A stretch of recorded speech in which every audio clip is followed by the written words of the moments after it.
Welcome once again to Smooth Traffic. Today we're in the Smooth Traffic Chapel that joins on to the Smooth Traffic headquarters in Highgate, London. I have a nice glass of whiskey and we are feeling festive because it's that time of the year. It's Quaresmas time.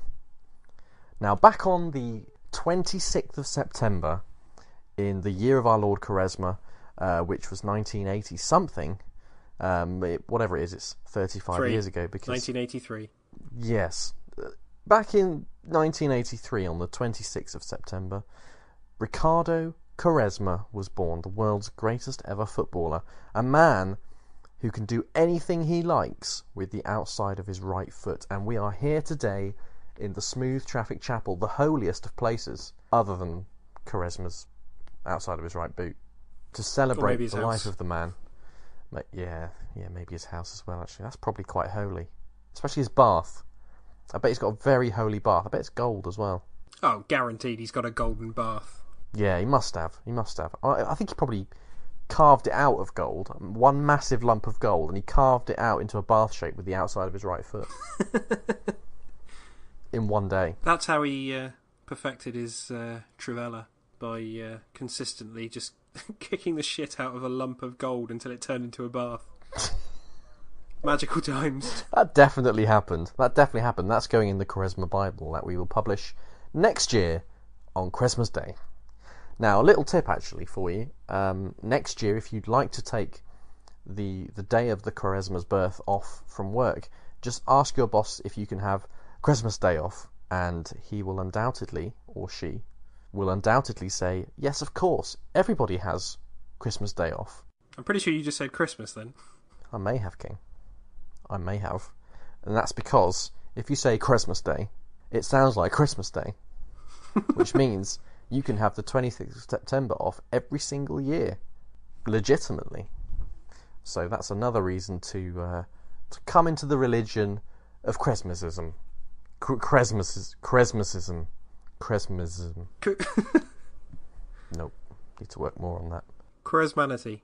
Quaresmanity. Cool. Quaresmanity. Yeah, that does work. So yeah, it's Quaresma's 35th birthday on the 26th of September, and yeah, we're just going to celebrate it. So anyone who thinks that Cristiano Ronaldo is better, Messi's better, Glenn Murray is better, you can all, for want of a better phrase, leave the chapel. Basically, because there's no swearing off. in the chapel of Quaresma. Oh. It's okay. I'll give myself. I'll kick something hard with the outside of my right foot because it would hurt me. Yeah. But it wouldn't hurt a man. Well, is he even a man? It wouldn't hurt an angel like Ricardo Quaresma. But it will hurt me if I kick a rock with the outside of my right foot. I will do that as an apology for swearing in the house of Quaresma. So you should. Let's move on though, John, and let's share the message of Quaresma with one and all who are listening to this frankly appalling podcast. So, now where do we begin? Ricardo Andrade Quaresma Bernardo.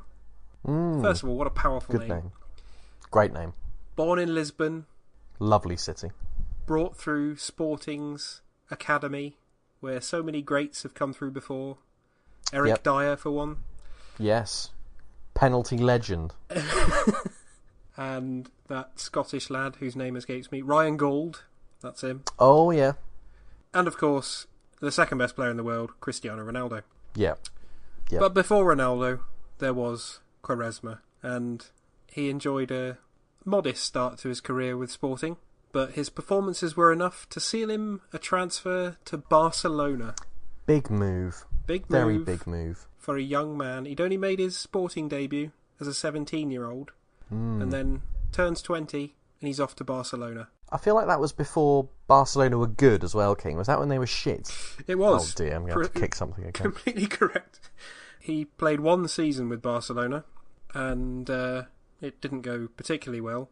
They finished second. It was 2003-2004 when Valencia won La Liga.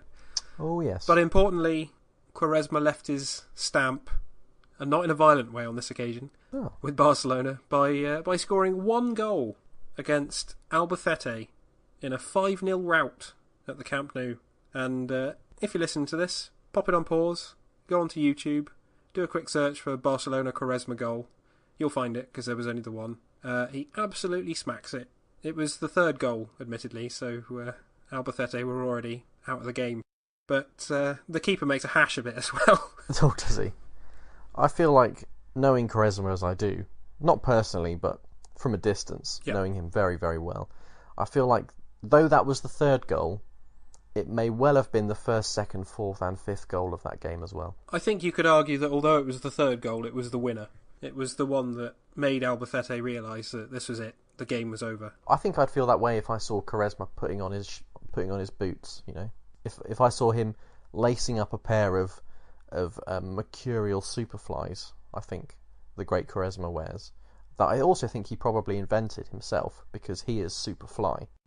Oh, I thought because he's a mercurial talent, but all right, you've gone with the other end of that. I've gone around you there, King. Yep. A bit like Quaresma. Oh, he'd run rings around me. Oh, he would. I mean, he'd make rings by running around you. Yes. Yep. Anyway, as I say, Quaresma only lasted one season with Barcelona, and then, despite having started his career with Sporting, he was transferred to rivals FC Porto. Good club. In exchange for Deco. What type of Deco? Art Deco. Ah. I am, of course, joking. I mean Brazilian Deco. Oh. He was Portuguese. That's right. Portuguese. Brazilian Deco. But he was Brazilian, yes. Yep. So he came into in the place of the great Quaresma. Yes. He was given up like a goat to slaughter so that the great Lord Quaresma could return to his native kingdom. Portugal. Mm. Anyway, fun fact about Ricardo Quaresma. He won the Portuguese Primeira Liga with Sporting in his first season of professional football. And then, upon returning to Portugal with Porto, he was part of the side that won 3 league titles in a row between 2005 and 2008. So amazing. Coincidence? I don't think any other player has done that, King. Perhaps not. I don't think they have. I don't think it's possible. Don't Google that. Anyway, so after spending 4 seasons with Porto, he then headed off to Serie A to play for the then mighty Inter Milan. And things started to unravel slightly for him. And this is Quaresma's time in the desert, shall we say, where he fought back many evils and came through it. Every great religious leader has to do that. You know, he was unfortunately voted the winner of the Golden Bin Award in 2008, which was his first season with Inter. A dark day. Yeah, I mean, it's an award that isn't given out anymore, but it was issued to the most disappointing player in Serie A by some show on a radio channel in Italy. And the following year, 2009, he came second, so didn't retain his crown. Some would say that's a failing. I feel like they didn't give him a chance, King. They didn't give him a chance. Well, he was up against Felipe Melo. Well, I don't think we need to mention Felipe Melo in this podcast because he is not a footballer. He is a violent man, King. A violent, violent man. Fun fact about the Bidone de Oro, or Golden Bin. Adriano has won it 3 times. And he's one of the best players ever produced by Brazil in the 90s that played up front. Yep. Ish. For a bit. Yeah. Yeah. Yeah, exactly. So it just shows they didn't know what they were talking about. Plus, Adriano had 99 shot power on Pro Evo, and he was unstoppable. So. Do you know who else didn't know what they were talking about? Everyone's best friend, Jose Mourinho. Jose Mourinho, because he loves to destroy players, King. He loves to destroy players. He just likes to cut them up and eat them with a nice glass of red. Well, let me give you a quote from the great, I'm doing air quotes there, Jose Mourinho. Regarding Quaresma, he is a great talent, but the joy I have at seeing the way Ibra works for and with the team, I do not yet have with Quaresma. He will have to learn, otherwise he won't play, and I'm sure he'll change and become more tactically disciplined. He likes kicking the ball with the outside of his foot. If you ask me about him in a few months' time, we'll be talking about a different Quaresma. Yes, we will, the one that you sent packing to Chelsea on loan. Well done, Jose. Awful. Awful place to send someone, Chelsea. Everything's expensive there. But apparently Quaresma enjoyed himself there. Really? Yep, he was very pleased. He said that he felt very confident while he was at Chelsea, and then he went back to Inter. I wonder if he felt good in Chelsea because everything's expensive there and he has a gold bath. Quite possibly. And a golden personality. Oh, yes, absolutely. Well, Quaresma obviously, after a while, was at Porto, King, because I think he's been at Porto more than once. And I'm going to mess up your timeline here. You are messing up the timeline. That Mourinho quote, I've got a very, very different quote from Jesualdo Ferreira, Porto's manager, and Quaresma's manager and friend. He said, I don't want him to lose his personality and individuality, otherwise he'll turn into an average player rather than the genius he is. And that is why Jesualdo Ferreira is now Smooth Traffic's man overseas, man in a different country, travelling, missionary style, spreading the word of the Great One. He's our new favourite manager, would be the easier way to say it. Anyway, after the debacle in Milan, Quaresma found what many would consider his spiritual home, Turkey. Oh, Turkey. Yep. Turkey, a country where football is observed in such a passionate manner by fans and players alike, and where a red card is only a absolutely horrendous tackle away. It's just a card. It's just a card. It's not important. And also, at this time of the year, if anyone wants to give a card, please tweet us at Smooth Traffic and we will make a Quaresma card for you to send to your loved ones. Ben will make that. I don't know if Ben observes Quaresmus, though, like we do. Well, he's not here, is he? And I don't think he's ever been inside the chapel. But that's kind of why I like it. Anyway, Quaresma had a bit of a falling out with Besiktas manager Carlos Carvajal and ended up in the United Arab Emirates after that, where he turned out for Al Ahly, Dubai. Is that when Quaresma went back into the desert? Yes. No, he did alright out there, really. So I'd probably say that he was just doing a bit of a world tour. But that is near a desert, isn't it? So in a way, he was kind of returning to the desert, but with riches. And to be fair, what actually happened after that was he returned to Porto, where he was greeted with love and adoration, as one would expect. And now he's back in Besiktas again, where he was greeted with love and adoration, as one would expect. As one would expect. And that's exactly what we give him from distance. Fun fact about Quaresma, Jonny. My favourite parts about Quaresma are the facts. Internationally, as we know, although he started playing for Portugal back in 2003, he didn't actually turn up at a World Cup until this very year, which is a travesty, I know. Travesty. Took part in Euro 2008, scored a goal. Took part in Euro 2016, scored a goal. Took part in last year's Confederations Cup, scored a goal. Took part in the World Cup, scored a delightful goal. He's a big tournament player. That's what we have to face. That is the fact in front of us. He loves big moments, doesn't he? And I feel Quaresma is a man who has improved with age, with wisdom. The wiser he's become, the better he's become. And it must be said as well, Quaresma is 35 years of age, which in football terms is over the hill. Unless you're Quaresma, absolutely. And especially if you're somebody who plays on the wings, like Quaresma does. But Quaresma is nearly 35 years of age now, and he still plays on the wings. And he still takes the piss out of people by rabonering, nutmegging, travailing them. So it just goes to show Quaresma is like a fine, why don't we say port king, seeing as he has nice. such close links to that most wonderful of places. See what you've done there. He's just improved with age and he's become a more important person. And he's even removed some of his tattoos. He has.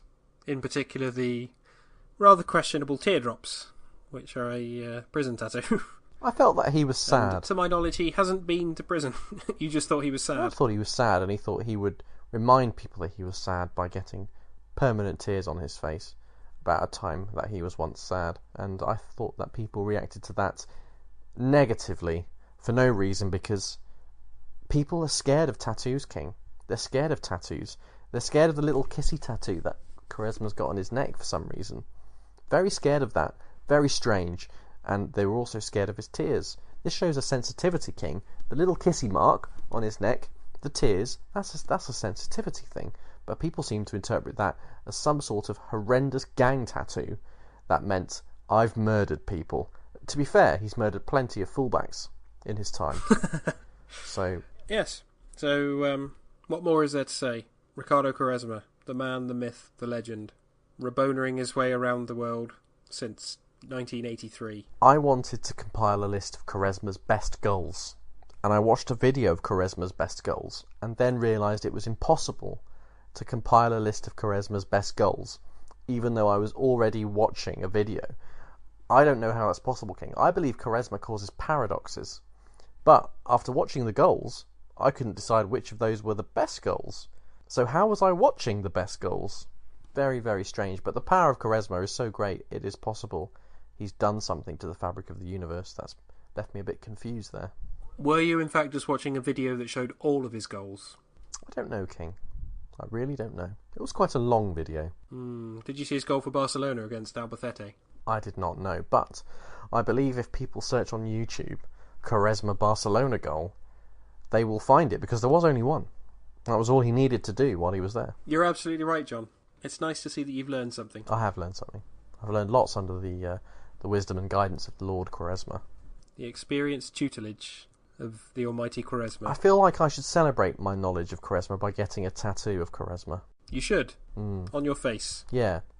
2 small Quaresmas on my face, replicating his 2 small tears on his face. Which are no longer there. Yes, that's true. So yes, Merry Quaresmas, everybody. If you think any other footballer is better than Ricardo Quaresma, you can leave the chapel. And we will sit here in silence and think about all that Quaresma has done. King, if you could be Quaresma at any point in his career, when would you be Quaresma? That was a tough call. Because I think he was probably, dare I say it, too young when he went to Barcelona. Probably too much of an idealist. He was a dreamer. Whereas by the time he'd gone to Porto for his second spell, adored by the fans, still not quite fully tatted up. So I'd probably go for that. Although he didn't have much success at that point, because Porto were a bit shit. So I think just modern day Quaresma. I would say if it was for a single day, it would be the day that he scored that goal against Iran in the World Cup this year. That was a great day, King. I remember that day because you can't beat scoring a goal at the World Cup, surely. No.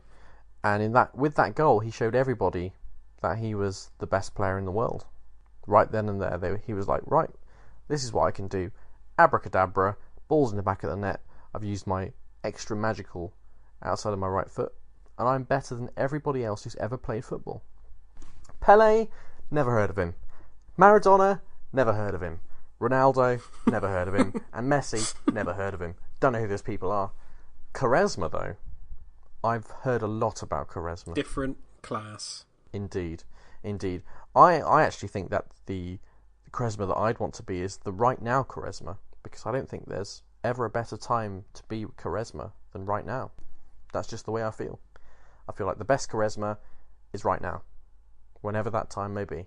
And I'll say the same in 200 years when Quaresma has granted me eternal life and I am travelling on his spaceship to Mars to teach the people more about the then cyborg Quaresma. His spaceship will be the shape of his outside of his foot. Everything's about the outside of his right foot. Don't know if you've noticed that at all, listeners. Don't know if you've noticed that at all, really. But there we go. Also, he raboned a beautiful goal in training the other day against Karius.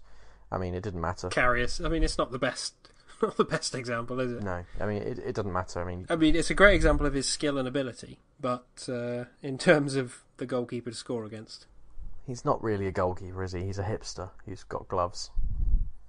But Quaresma's, an entity from something we don't completely comprehend. He's like Q on Star Trek Next Generation. I've hang on, King. There's a link there. I've only just realised. They both begin with Q. I think I'm going to have to go and compile some religious papers, King. This is big. This is real big. I'm going to have to go into what's that room at the back of the chapel called, where all the religious papers are kept? The filing cabinet. The filing cabinet. I'm going to go into the filing cabinet and look through the papers, because I believe I've discovered a new element to the religion of Quaresma here. Quaresmanism. Quaresmanism. Quaresmanity. There we go. So close this time. So close. Must keep practicing. Must make Quaresma proud. I'll get going then. If Ben knocks on the door, tell him to fuck off. Oh shit. Oh fuck. Oh dear. Go away and say 10 Hail Quaresmas. My feet are gonna kill.